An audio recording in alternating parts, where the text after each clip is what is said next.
I think all political ideas and political notions are downstream of two other realities. Is the Bible true? And should we take it seriously? Because I'll be honest with you, if we all agreed the Bible was true, and we all agreed we ought to take it seriously and not cherry pick out a verse or not cobble together verses to suit our own purposes, but to really read things in context and see it as the divine word of God and treat it that way, well, we would agree on much more than we would disagree on if we all took those two truths to be true. So in my own work, I spend a lot of time arguing for those two things. The Bible is reliable and it ought to be taken seriously.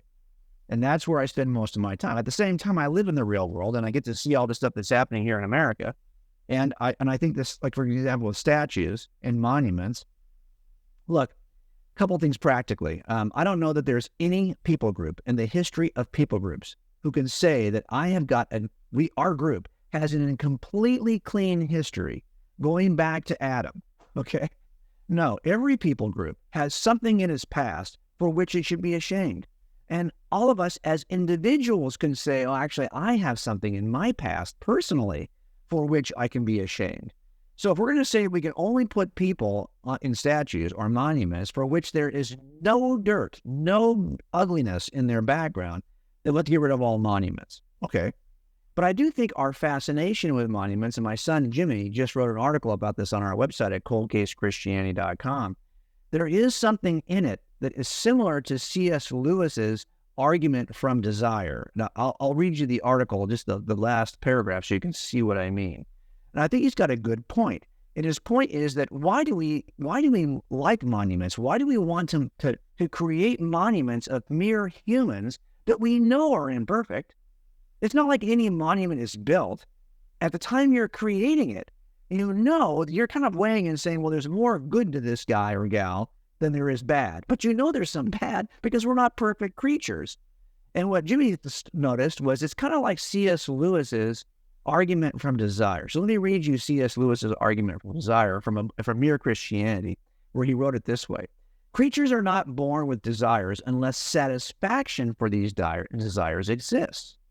A baby feels hunger. Well, there is such a thing as food. A duckling wants to swim. Well, there is such a thing as water. Men feel sexual desire. Well, there is such a thing as sex. If I find, this is C.S. Lewis now speaking, if I find in myself a desire for which no experience in this world can satisfy, the most probable explanation is that I was made for another world. That's interesting, this idea that our desires point to something that's otherworldly. And since our desires can be met, there might be something outside of this world. Jimmy, my son, says, well, isn't the same thing true about monuments? Aren't we doing the same thing? We are searching for these perfect people who are worthy of monument making. Yet there are no perfect people who have no garbage in their background. So everyone you could pick to build a monument about or a statue is going to be somebody who's not perfect. So he kind of rewrites C.S. Lewis. If I find in myself a desire for the perfect being, which no experience in this world has revealed, I'm making a monument about perfect beings. The most probable explanation is that I was made for another world in which this being will be revealed. It turns out, I think our desire to even build monuments in the first place is that we are seeking this perfect being worthy of worship. We will never be satisfied in this world. It might just be that we were designed for the other world in which that perfect being exists. So I think in some ways, our obsession with monuments is really grounded in our inclination toward God. Right now, what is your response to current racial tensions in America? In the end, I don't think the issue is even racism. It precedes racism. It's one step before racism. It's what I have been calling otherism. On our YouTube channel, I have the second playlist is something called Bridging the Thin Blue Line. And it's my 7-part series on racism and law enforcement, where I worked for years as a white police officer. So I understand how polarized we are. But look, in the end, it comes down to something I call otherism. It's the fact that we have good studies to show, scientific studies to show, that we are more inclined to marry people who are like us, to hang out with at work, people who are like us, to associate as friendships with people who are like us, not just how we appear. If we have the same facial expressions, we're more likely. It turns out if you're married to somebody, you are more likely to share common DNA with the person you're married to than with some stranger you meet on the street. We are actually attracted to those who are like us. We want to be like them. We see it starts off early in school. You want to be like your friends. This is now what that matters is because those studies we have, and I've got a robust list of those in that series, indicate to me that we also then repel those who are not like us. We repel those who seem otherly. And this otherism, I call it, is at the root of sexism, racism, pretty much every other ism. It is our desire to hang around people who we see as similar to us. And this is the thing that is at the core.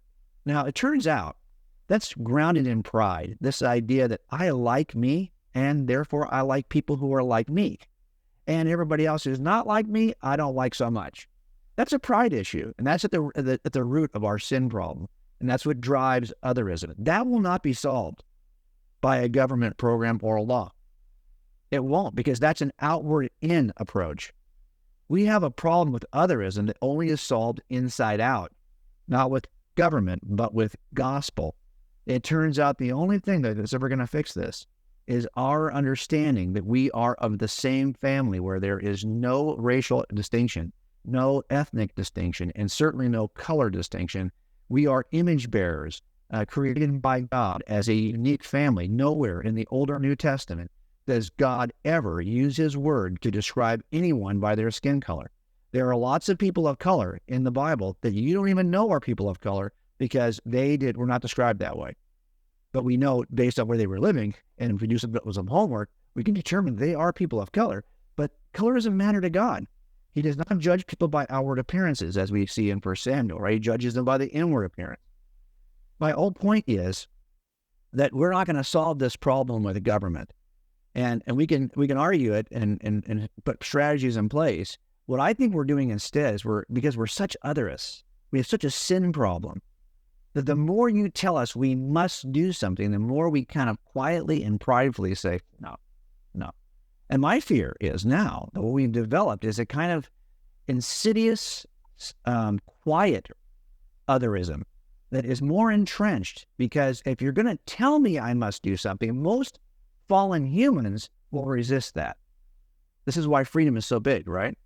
If you're going to tell me I have to think a certain way, at some point you're going to see a resistance to that. And so I am concerned that as we try to fix it outside in, that we're going to lose our battle, which is to fix it from the inside out.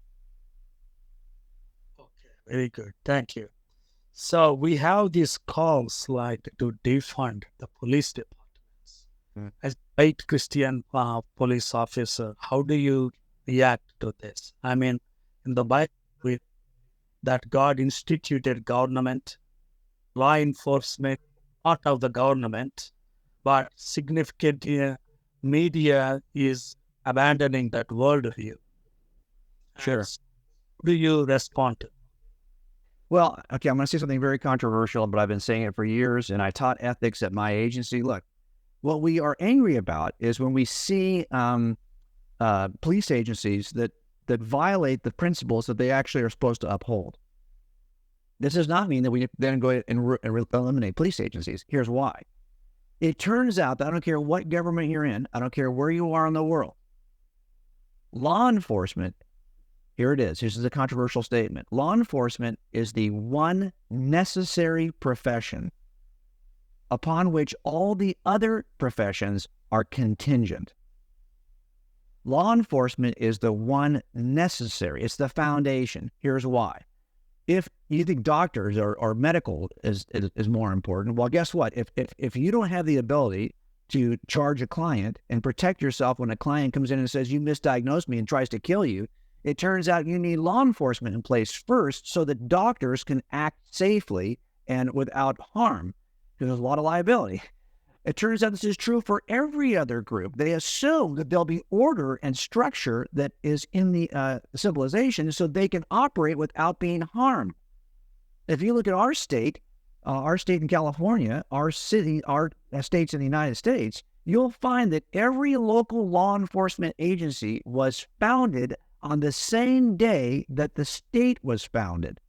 So if California becomes a state in 1860, guess when all law enforcement is established? 1860. Why? Because the first thing you got to put in place is the county sheriff, so you can have all the other contingent professions, because they cannot operate safely if there's no one to protect against evil. This has really come down to a worldview in which, do we see people as inherently good and the system is what corrupts us? Or do we see humans as inherently fallen and God redeems us? I think our Christian worldview says that, no, if you can't the only thing that is controlling evil right now is a control for evil. And it's not like we have that ability individually. No, as a matter of fact, we are inherently fallen individually. And if I can steal something, I will. And what law enforcement does is it acts as a mitigating force. So I don't think you can defund it. If you want to change it, we can talk about that.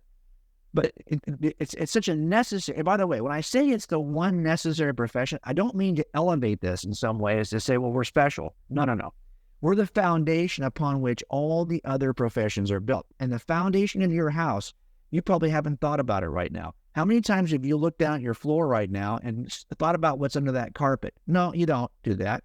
You don't think about your foundation. As a matter of fact, your foundation is the thing you just walk on every day. It's the stuff that people spit on. It's the stuff that dogs go to the bathroom on. That stuff is the foundation, and it's going to be abused until it starts to crack. And then once your walls start to tilt, you start to pay attention to your foundation. But the foundation is the thing that, for the most part, gets abused, goes unnoticed, but is so critical to holding up the house. And unfortunately, law enforcement that's why it's so, when I teach ethics, I try to teach officers, this is why. Because it's so important, because it is the foundation, why you have a duty to have a much higher standard than anyone else, and why when you break the standard, when you do the thing we find repugnant, you must be eliminated from the foundation. You cannot be part of this foundation. Even the smallest mistake is worthy of your being expelled because the foundation is so important. So I think in the end, efforts to eliminate the foundation of a house would be silly. But there are times when you're going to have to reinforce the foundation, make sure that whatever's breaking is removed, and make sure your foundation is strong.